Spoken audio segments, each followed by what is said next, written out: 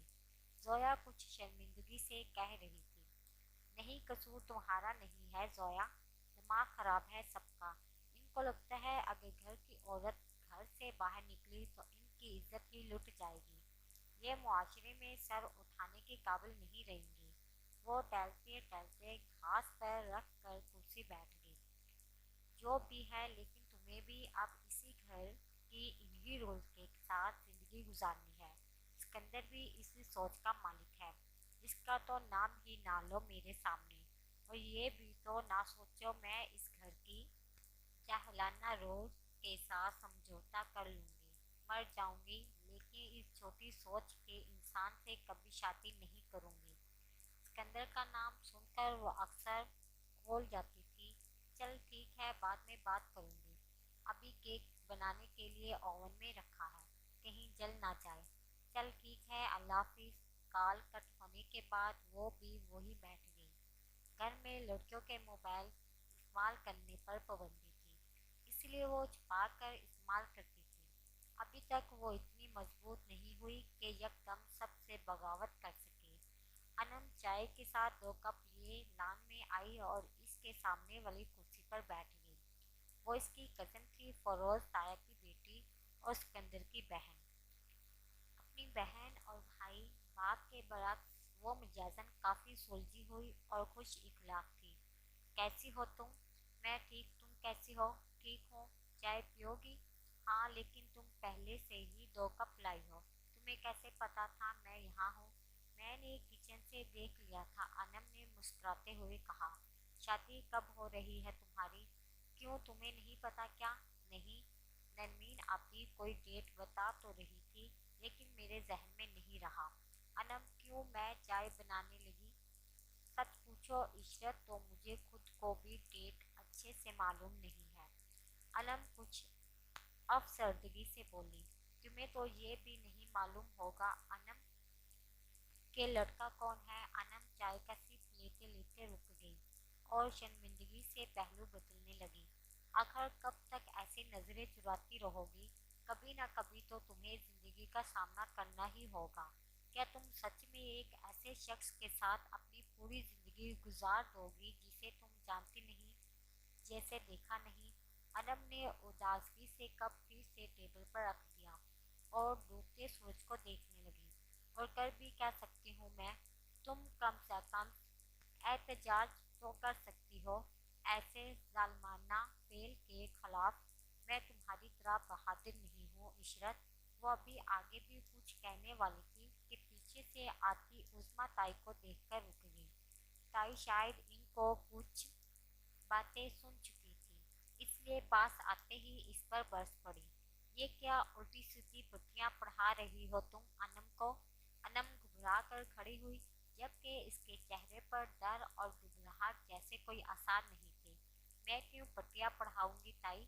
جو سچ ہے وہی تو کہہ رہی ہوں نا، تیری بڑی مہربانی تو سچ نہ بھلا کر اور میری بیٹی سے دور رہا کر۔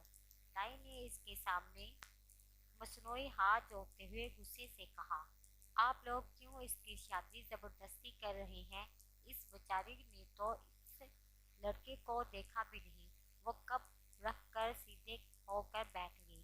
اس گھر میں شادیاں ایسے ہوتی ہے، اس پر کوئی انوکھی قیامت نہیں ٹوٹ رہی۔ میری بھی شادی ایسے ہی ہوئی تھی، تیری ماں کی بھی ایسے ہی ہوئی تھی، لیکن اب وہ زمانہ نہیں رہا تائی، اب دنیا بدل چکی ہے، لیکن اس گھر کے اصول کبھی نہیں بدلیں گے۔ انم تم چلو میرے ساتھ اندر، اور جب تک تمہاری شادی نہ ہو جائے اس سے 20 فٹ دور رہنا۔ اور تم آج کرتی ہو میں سعدیہ بھابھی سے بات؟ اس نے بے نیازی سے کندھے اچکائے۔ اسے اس بات سے کوئی فرق نہیں پڑتا تھا کہ امی سے اس کی شکایت کی جائے گی، اسے سینکڑوں شکایت روز ہوتی رہتی تھی اس کی۔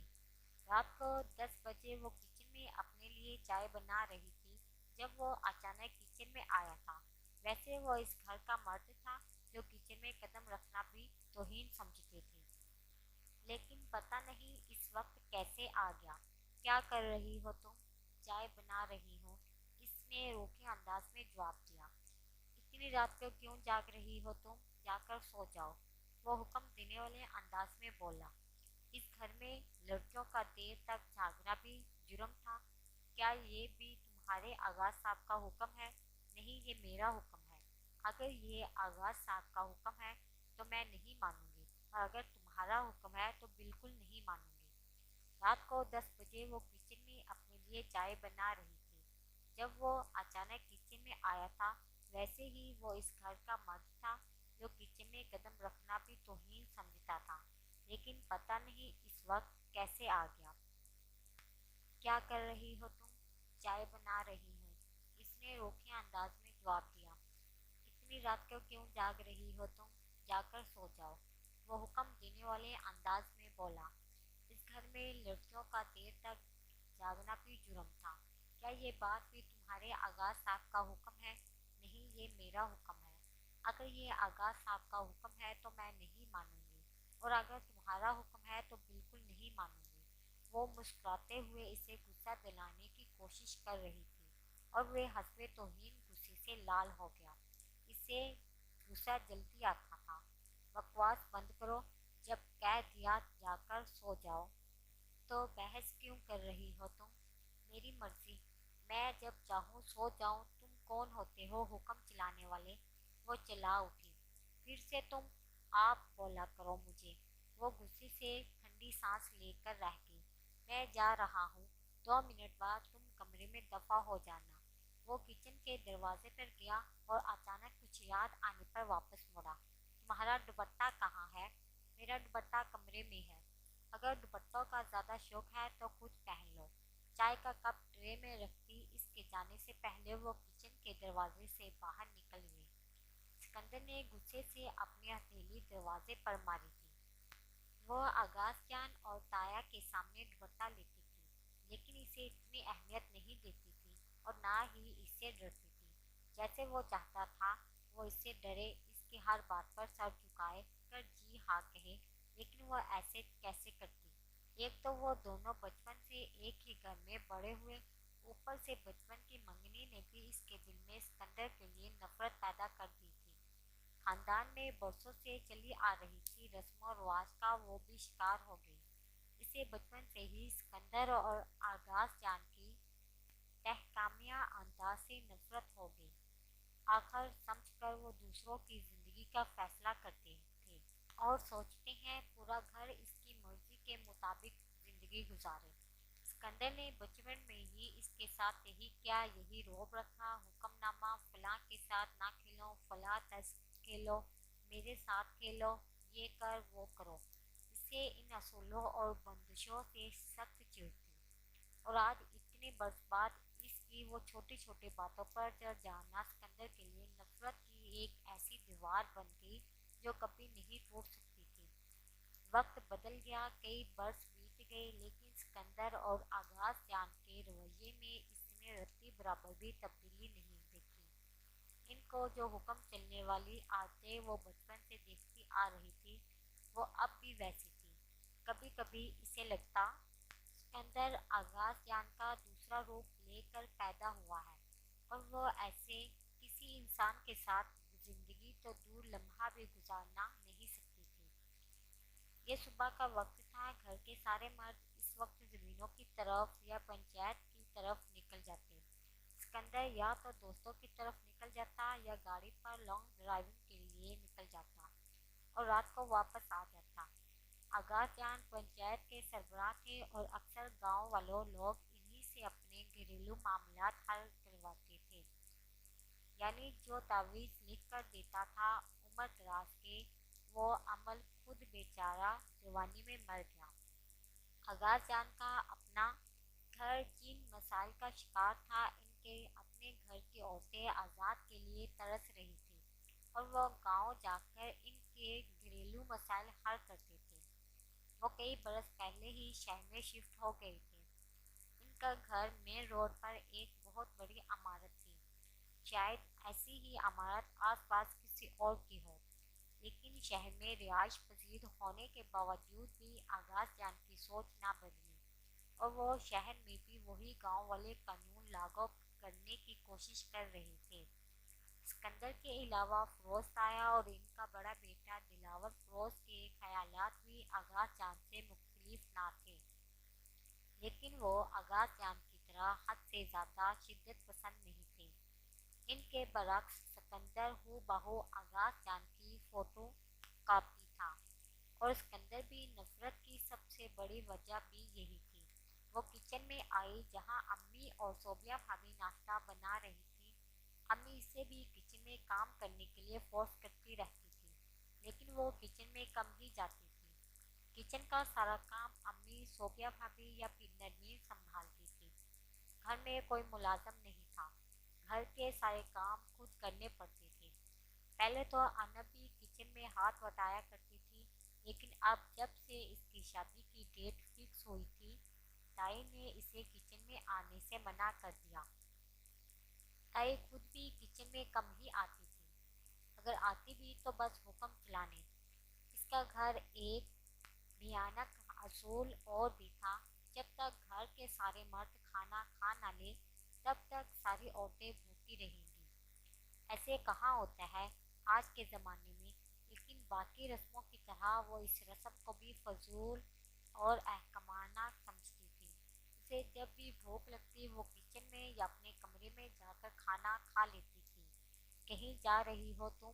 صوبیہ بھابھی نے اسے غور سے دیکھا، شاید اس کی تیاری سے ہی انہیں یہی اندازہ لگایا تھا۔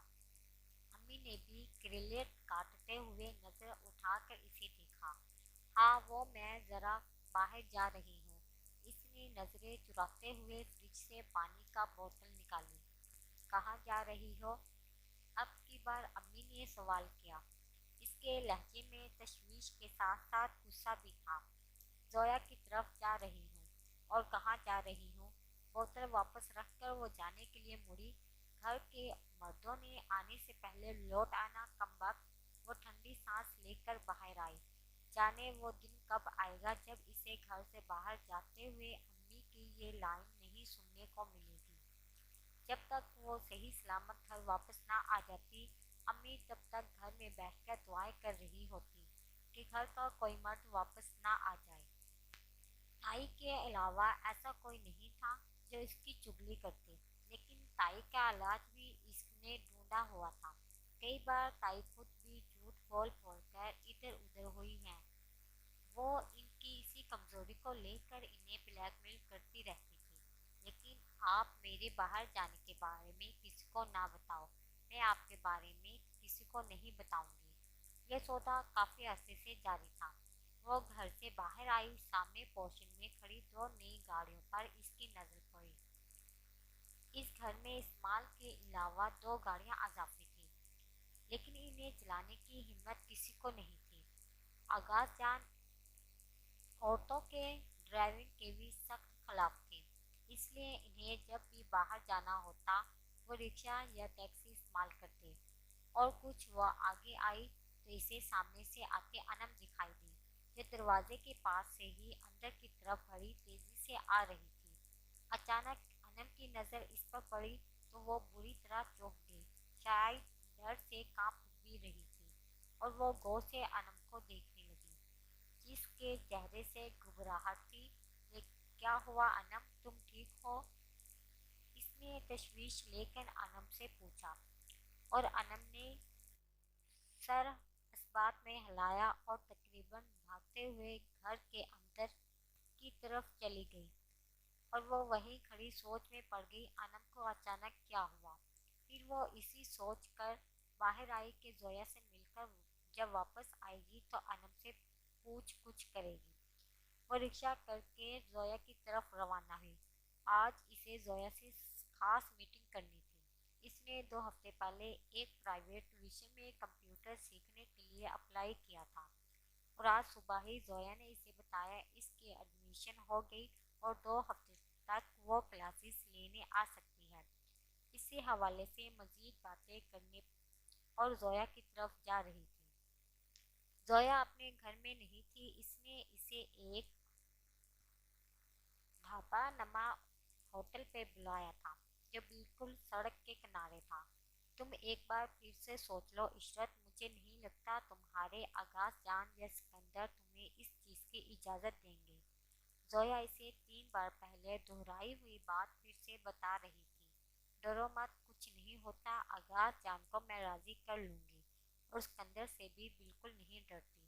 زویا نے چائے کا آرڈر کیا۔ 2 منٹ بعد چائے آئی اور وہ دونوں چائے پینے لگے۔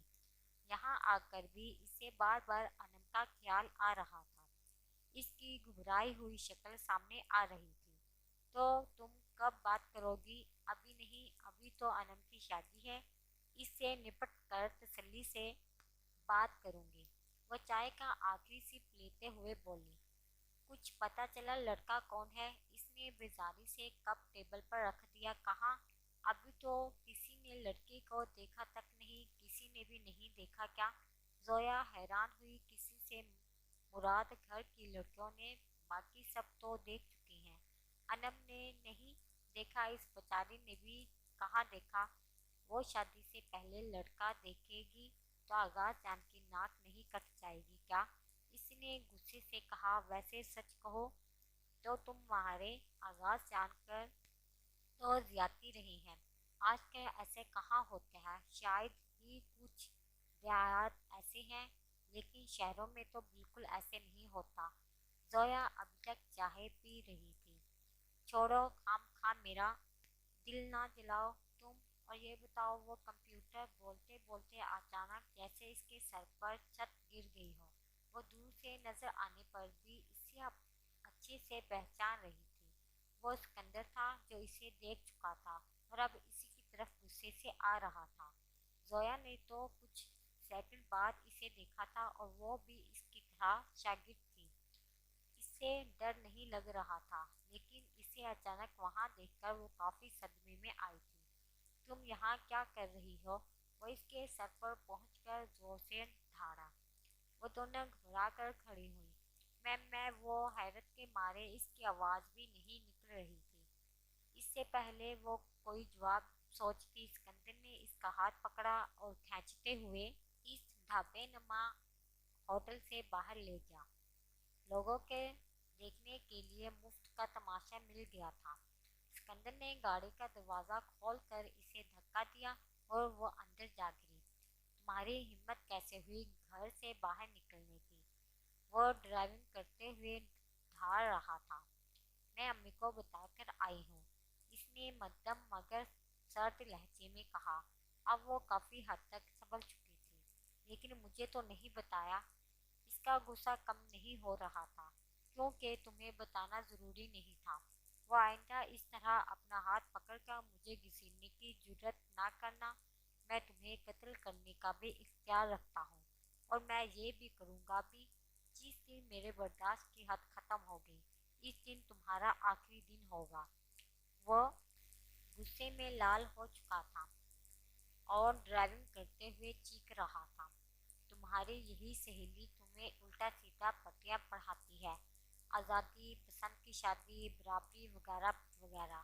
جی نہیں، اتنا شعور تو میں خود بھی رکھتی ہوں، تمہاری طرح نہیں ہوں۔ امریکہ سے جا کر جاہلیت کی ڈگری لے کر آ گئے۔ Shut up!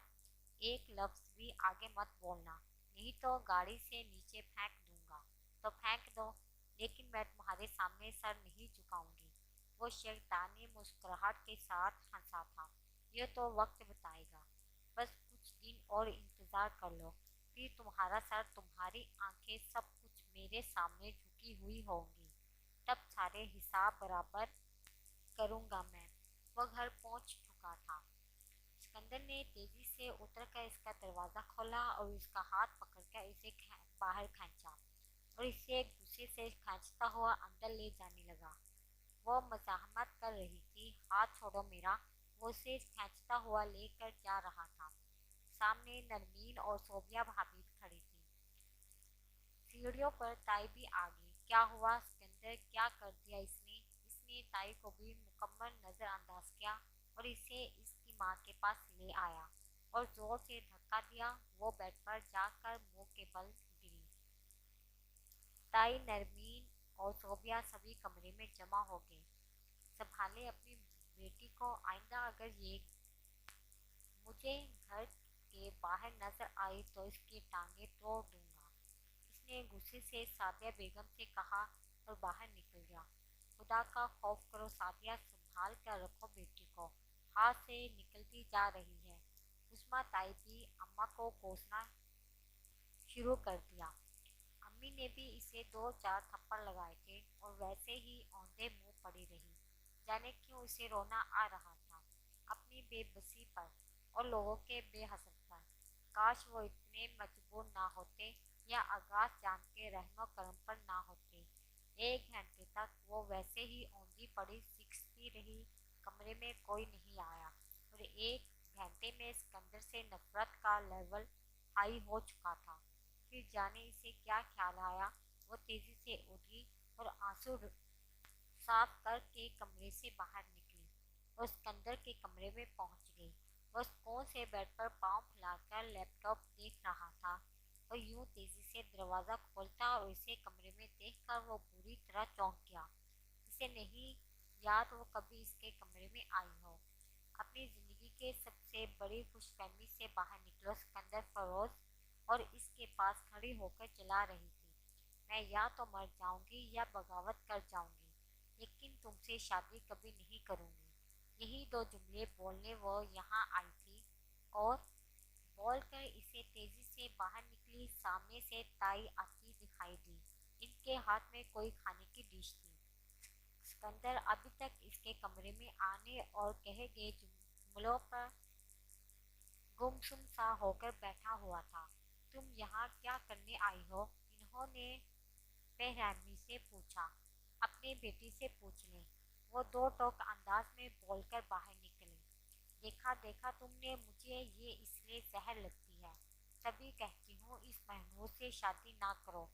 تائی غصے سے اسکندر کے پاس آئی۔ ایک بار شادی ہو جانے دیں امی، پھر دیکھتا ہوں یہ کیسے نہیں سدھرتی۔ وہ کسی سوچ میں گمسم بولا، کیا اس سے شادی کرنا ضروری ہے؟ ایک سے بڑھ کر ایک لڑکی ہے تمہارے لیے۔ یہ میری ضد ہے امی، دیکھتا ہوں کیسے نہیں کرتی مجھ سے شادی۔ دل کی بھڑاس نکال کر وہ چھت پر ٹھنڈی ہوا لینے چلی آئی اور 2 گھنٹے تک وہیں بیٹھی سوچے میں گم رہی۔ دل کی جلن کافی حد تک کم ہو چکی تھی، اب وہ پرسکون تھی۔ اسے نہیں معلوم اس کے باہر جانے اور ہوٹل میں زویا سے ملنے والی خبر اغاث جان تک کیسے پہنچی، لیکن جب صوبیہ بھابھی اسے چھت پر بلانے آئی، کہا اغاث جان تمہیں بلا رہے ہیں، تب اسے سچ میں گھبراہٹ ہوئی۔ اسے یقین تھا یہ خبر اغاث جان تک پہنچانے والا اسکندر تھا، جو اپنی بے عزتی برداشت نہیں کر سکا۔ اسکندر کے لیے اس کے دل میں مزید اضافہ ہوا۔ اغاث جان حال میں اکیلے نہیں تھے، پوری فیملی وہاں کھڑی تھی اور وہ بھی سکون سے ایک سائیڈ پر سنجیدگی سے کھڑا تھا۔ اس نے ایک نفرت بھری نظر سے اسکندر کو دیکھا۔ اغاث جان نے کوئی بات بولنے سے پہلے اسے تھپڑ مارا تھا۔ یقیناً اسکندر انہیں 2 گھنٹے تک کافی آگ بگولا کر چکے تھے۔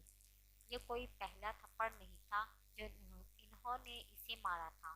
تم کیا سمجھتی ہو ہم بے وقوف ہیں؟ تم گھر سے باہر چلی جاؤ گی اور ہمیں خبر نہیں ہوگی؟ اس کی گرجدار آواز پورے حال میں سنائی دے رہی تھی۔ اس طرح سنیٹا تھا وہ کئی بار پہلے بھی گھر سے اکیلی باہر جا چکی تھی، اور آج پکڑے جانے پر گھر کے مرد خود کو ہوشیار سمجھ رہے تھے۔ یہ کیا حرکت ہے عشرت؟